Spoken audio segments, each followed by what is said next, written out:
Praise the lord. మన ప్రభును మన రక్షకుడైన యేసుక్రీస్తు వారి ఉన్నతమైన నామంలో మీ అందరికీ మా హృదయపూర్వక వందనములు. ఈ యొక్క ఆదరణ వాక్యము మీకు దీవెనకరంగా ఉందని నమ్ముతున్నాము. కనీసము ఈ వాక్యమును ఒక 10 మందికైనా షేర్ చేయగలరని దేవుని పేరట మనవి చేసుకుంటున్నాము. ఈ రోజు దేవుని వాక్యము, నేను నీకు ముందుగా పోవచ్చు, మెట్టగానున్న స్థలములను సరాలము చేసేదను, ఇత్తడి తలుపులను పగలగొట్టెదను, ఇనుప గడియలను విడగొట్టెదను. యెషయా గ్రంథము 45వ అధ్యాయము 2వ వచనము.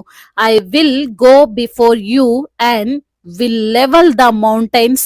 I will break down gates of bronze and cut through bars of iron. Isaiah chapter 45 verse 2. ఈ రోజు నూతన సంవత్సరము నిమిత్తమున మహోన్నతుడైన దేవుడు మన ఆదరణ వాక్యము క్రైస్ట్ మిరాకిల్ వరల్డ్ మినిస్ట్రీస్ ఫ్యామిలీకి ఇస్తున్న వాగ్దానమును బట్టి మనము ధ్యానించుకుందాం. ప్రభునందు ప్రియమైన సహోదరి సహోదరులారా, మీరు మీ సంఘములలో ఎన్ని వాగ్దానములైనా తీసుకుని ఉండొచ్చు గాని మీ అందరికీ దేవుడు ఈ యొక్క నూతన సంవత్సరమున 2026వ సంవత్సరమున దేవుడు ఇస్తున్న వాగ్దానము, నన్ను చెప్పమన్నటువంటి మాట ఏమిటంటే, ఈ 2026వ సంవత్సరంలో మీ ముందు మెట్టగా ఉన్న స్థలములు సరాలముగా మారబోతున్నాయి.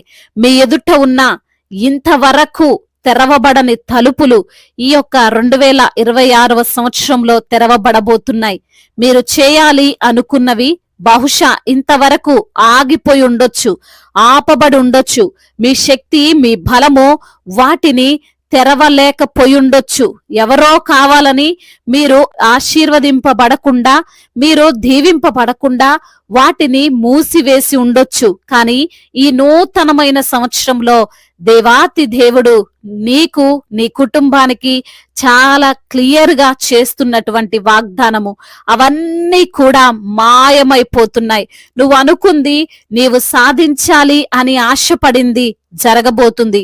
గతించిన వాటిని చూసి భయపడకు, గడిచిపోయిన సమయాన్ని గూర్చి ఆలోచించకు. వెనుకున్న వాటిని మరచి నీ ముందు ఉంచబడినటువంటి పరుగు పందెంలో గురి యొద్దకు నీవు పరిగెత్తు.